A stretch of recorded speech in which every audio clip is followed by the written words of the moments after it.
छुए त बदन की देखा न कटन की चादर बिछा दे हनी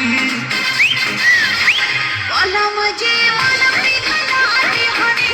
पलंग पर झुलवा झुला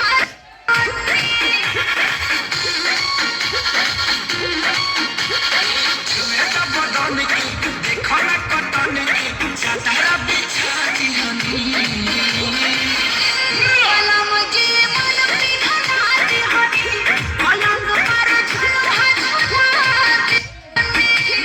यार बट दे दे अब खान के टूट जाए राजा जी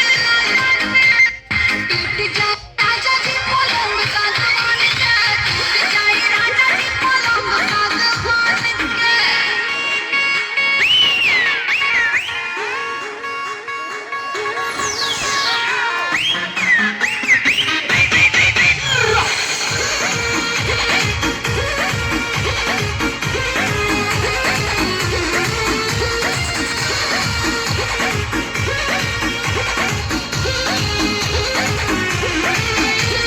बने तब सरमी देहिया में गरमी कोई